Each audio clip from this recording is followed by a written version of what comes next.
നമസ്കാരം. ഇനിയിപ്പോൾ കേക്കും കൊണ്ട് എവിടെ പോവും? കേക്ക് കൊണ്ടും വൈനും കേക്കും കൊണ്ട് പോകാൻ പറ്റിയിരുന്ന ഒരു ചാൻസ് കൂടി ഇല്ലാതായി. ഇനിയിപ്പോൾ ആരാണ് കേന്ദ്രമന്ത്രി? അൽഫോൺസ് കണ്ണന്താനത്തിനെ സാറിനെ വെച്ചിട്ട് സാറിനെ കേന്ദ്രമന്ത്രിയാക്കി. സാർ പിന്നെ അത് മാറി. പിന്നെ സാർ കേന്ദ്രമന്ത്രി സ്ഥാനത്തുനിന്ന് രണ്ടാം ടേമില്ലായിരുന്നു. ഇപ്പോൾ ജോർജ് കുര്യനെ വെച്ചു. ജോർജ് കുര്യൻ പീരീഡ് കഴിഞ്ഞപ്പോൾ രാജിവെച്ചു. എന്നാൽ ഗവൺമെൻറ് വീണ്ടുമുണ്ട്. മന്ത്രിസ്ഥാനത്ത് വേണമെങ്കിൽ 2029 വരെ മോഡി ഗവൺമെൻറ് ഉള്ളത് കൊണ്ട് വേണമെങ്കിൽ എന്ത് ചെയ്യാമായിരുന്നു? ഒരു പ്രാവശ്യം കൂടി ഏതെങ്കിലും സ്റ്റേറ്റ്, ഇപ്പോൾ ബംഗാളിലൊക്കെ ഉണ്ടല്ലോ, ഏതെങ്കിലും ഒരു സ്റ്റേറ്റിൽ നിന്ന് കൃത്യമായി രാജ്യസഭയിലേക്ക് കൊണ്ടുവന്നുകൊണ്ട് ജോർജ് കുര്യനെ മന്ത്രിയാക്കാമായിരുന്നു. ജോർജ് കുര്യൻ മന്ത്രി അല്ലാതായി കേരളത്തിൽ കോൺസെൻട്രേറ്റ് ചെയ്യാനാണ് പറഞ്ഞിരിക്കുന്നത്. അപ്പോൾ ഇനിയിപ്പോൾ അടുത്തത് ക്രിസ്ത്യൻ ഔട്ട്റീച്ച് ആണോ മുസ്ലിം ഔട്ട്റീച്ച് ആണോ? അബ്ദുള്ള കുട്ടിയാണോ മന്ത്രിയാവുന്നത്? അതോ അനൂപ് ആൻ്റണി തിരുവല്ലയാണോ മന്ത്രിയാവുന്നത്? അതോ അനിൽ ആൻ്റണി വടക്കൻ ഇന്ത്യയിൽ നിൽക്കുന്ന അനിൽ ആൻ്റണിയാണോ ആകുന്നത്? ടോം വടക്കൻ്റെ പേരും ഉണ്ടായിരുന്നു ഒരു ഘട്ടത്തിൽ. ഇതിൽ ആരാണ് ആകുന്നത്? അതോ മുസ്ലിം ഔട്ട്റീച്ച് എന്നുള്ള കൺസെപ്റ്റിൽ അബ്ദുള്ള കുട്ടിയെ ആക്കുമോ? ഇതൊരു വലിയ ചോദ്യമാണ്. അതൊന്നും വേണ്ട, ഹിന്ദുക്കളെ തന്നെയാണ് കൂടുതൽ കോൺസെൻട്രേറ്റ് ചെയ്തെന്നുള്ള വാദം സംഘപരിവാറിൻ്റെ ഭാഗമായി കേരളത്തിൽ കിടപ്പുണ്ട്. അങ്ങനെയാണെങ്കിൽ ശോഭാ സുരേന്ദ്രനെയോ കെ സുരേന്ദ്രനെയോ മന്ത്രിയാക്കുമോ? ഇതൊരു വളരെ വലിയ ചോദ്യമാണ്. ഡൽഹിയെ സംബന്ധിച്ചിടത്തോളം മന്ത്രിയാക്കൽ മാത്രമല്ല, അവിടെ BJPയുടെ കേന്ദ്ര സംസ്ഥാന തലങ്ങളിലുള്ള പുതിയ ലീഡർമാരെ വയ്ക്കുന്നുണ്ട്. അതിൽ കേരളത്തിൽ നിന്നുള്ള ആർക്കൊക്കെ അവസരം കിട്ടും എന്നുള്ളതും വളരെ പ്രധാനപ്പെട്ട ഒരു കാര്യമാണ്. അപ്പോൾ രണ്ട് കാര്യങ്ങളെ സംബന്ധിച്ചുമുണ്ട്. ഇനി മൂന്നാമതൊരു പ്രധാനപ്പെട്ട കാര്യം, ഈ ജോർജ് കുര്യനെ മന്ത്രിയാക്കി. തീരദേശത്തിൻ്റെ ഒക്കെ ചുമതലയുള്ള ഒരു മന്ത്രിയാണ് ആക്കിയത്.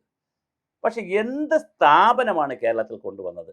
എന്ത് പ്രോജക്റ്റാണ് കൊണ്ടുവന്നത്? ശരിക്കും പറഞ്ഞാൽ ഈ കേരളത്തിൽ നിന്ന് പോകുന്ന കേന്ദ്രമന്ത്രിമാർ, സഹമന്ത്രിമാർ, ഇപ്പോൾ വി മുരളീധരനെ നമുക്ക് അങ്ങനെ പറയുന്നതിന് ഒരു പരിമിതിയുണ്ട്. കാരണം അദ്ദേഹം വിദേശകാര്യ സഹമന്ത്രി. എന്നാൽ പോലും നോർക്കയുടെയോ പാസ്പോർട്ടിൻ്റെ കാര്യത്തിലോ നോർക്കയുടെ കാര്യത്തിലോ ഒക്കെ കുറേ കാര്യങ്ങൾ ചെയ്യാം. പ്രവാസി ക്ഷേമത്തിന് വേണ്ടിയിട്ടുള്ള ഓഫീസുകളൊക്കെ തുറക്കാം.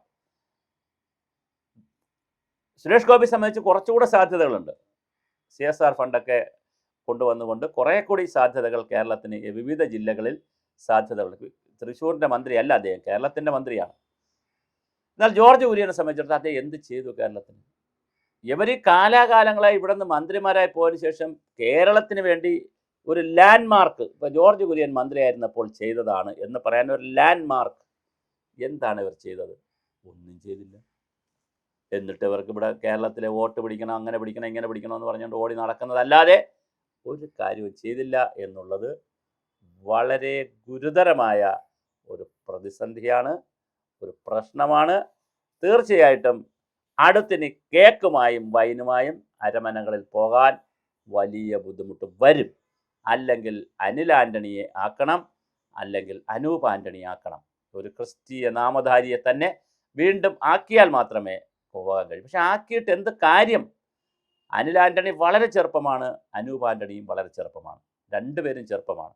അപ്പോൾ അവർ രണ്ടുപേരെയും ആക്കുകയാണെങ്കിൽ സ്വാഭാവികമായിട്ട് വളരെ ചെറിയ പ്രായത്തിലുള്ള ഒരാളിനെ കേന്ദ്രമന്ത്രി സ്ഥാനത്തിരിക്കുമ്പോൾ പ്രായം വളരെ കുറവല്ലേ അവർക്ക്? 50-ന് താഴെയാണല്ലോ രണ്ടാൾ. അപ്പോൾ രണ്ടു പേർക്കും മന്ത്രിസ്ഥാനം കിട്ടുകയാണെങ്കിൽ അതൊരു ഭയങ്കര ചരിത്രപരമായ സംഭവമായിരിക്കും. ഇനി അങ്ങനെ ഒരു പരീക്ഷണവും കൂടി നടത്തി ക്രിസ്ത്യാനികളെ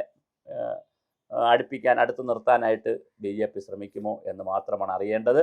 എന്തായാലും കേരളത്തിന് മന്ത്രിയെ കിട്ടാൻ സാധ്യതയുണ്ട്. കാരണം ഈ മന്ത്രിയും കൂടെ ഒഴിഞ്ഞപ്പോൾ മന്ത്രിയെ കിട്ടാൻ സാധ്യതയുണ്ട്. ഇനി ആരാണ് കേന്ദ്രത്തിൽ ഇതിൻ്റെ ഇടയിൽ ഒരു വലിയ ഊഹാഭോഗമാണ്, ഒരു എന്താ പറയുക, ഒരു കാര്യം ഇങ്ങനെ എയറിൽ കിടന്ന് കളിച്ചു. VV രാജേഷിനെ കേന്ദ്രത്തിലേക്ക് മന്ത്രിയാക്കുമെന്നൊക്കെ പറഞ്ഞൊരു റൂമറൊക്കെ കേട്ടു. പക്ഷേ അത് സാധ്യത കുറവാണ്. VV രാജേഷ് ഇപ്പോൾ മേയറായി കുറച്ചൊന്ന് ബെറ്ററായി പോകുന്നു. അതുകൊണ്ട് മേയറായിട്ട് തന്നെ തുടരാനാണ് സാധ്യതയുള്ളത്.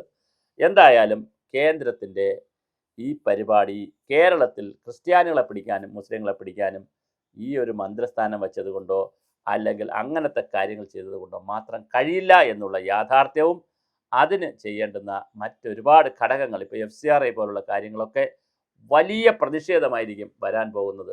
അതുപോലെ ഉള്ള കാര്യങ്ങളിൽ നോക്കുമ്പോൾ ഞാൻ നേരത്തെ പറഞ്ഞ പോലെ, നമ്മൾ കഴിഞ്ഞ വീഡിയോയിൽ പറഞ്ഞ പോലെ, എലിയെ പിടിക്കാൻ ഇല്ലം ചൂടുന്ന പരിപാടികൾ മാത്രമാണ് പലപ്പോഴും BJP-യിൽ നിന്ന്, കേന്ദ്ര നേതൃത്വത്തിൽ നിന്നാവട്ടെ, കേന്ദ്ര സർക്കാരിൽ നിന്ന് വരുന്നത്.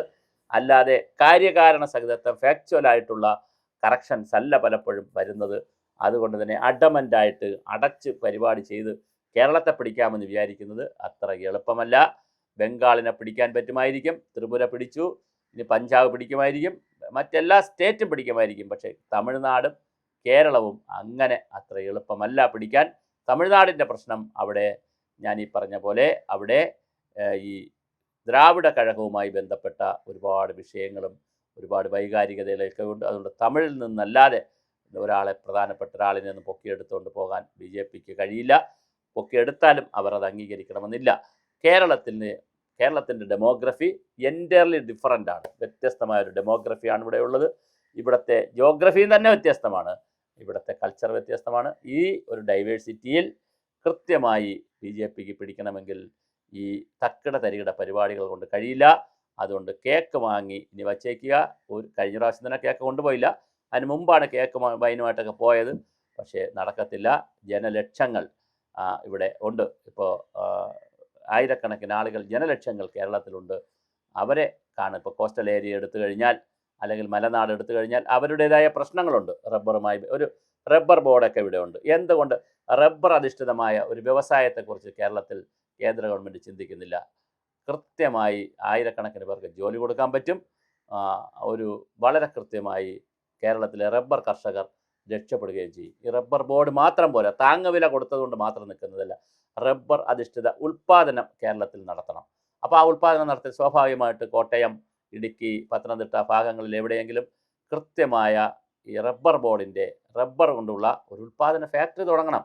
അപ്പോഴാണ് ജനങ്ങൾ കൂടെ നിൽക്കുന്നത്. വികസിത കേരളം എന്ന് പറഞ്ഞത് കൊണ്ട് മാത്രം ആയില്ല. ഇനി ഞങ്ങൾക്ക് നാളെ ഭരണം തന്നാൽ വികസിത കേരളം എന്നൊക്കെ പറയുന്നതിനുപരി ഇപ്പോൾ കൃത്യമായി ഒരു പരിഹാരം എന്നുള്ള നിലയിൽ ഇതുണ്ടാവണം. അതുപോലെ തന്നെ കോസ്റ്റൽ ഏരിയയിൽ വളരെ മനോഹരമായിട്ടുള്ള ഒരുപാട് പ്രോജക്റ്റുകൾ ജോർജ് കുര്യന് നടപ്പിലാക്കാമായിരുന്നു. അദ്ദേഹം ഒന്നും ചെയ്തില്ല. ഒന്നും ചെയ്യാതെ വന്നിട്ട് വീണ്ടും ഈ ജാതിയും മതവും വർഗവും വർണ്ണവും മാത്രം കാർഡുകൾ ഇറക്കി കളിക്കാമെന്ന് വിചാരിച്ചാൽ കേരളത്തിൽ അത് കച്ചവടം നടക്കില്ല. കട പൂട്ടി പോവുകയേ ഉള്ളൂ. പിന്നെ ചെറിയ ചെറിയ സീറ്റുകളൊക്കെ കിട്ടും, അത് വേറെ കാര്യം. പക്ഷേ ഒരു അബ്സല്യൂട്ട് മെജോറിറ്റി കിട്ടാനുള്ള സാധ്യത അതിവിദൂരമാണ്.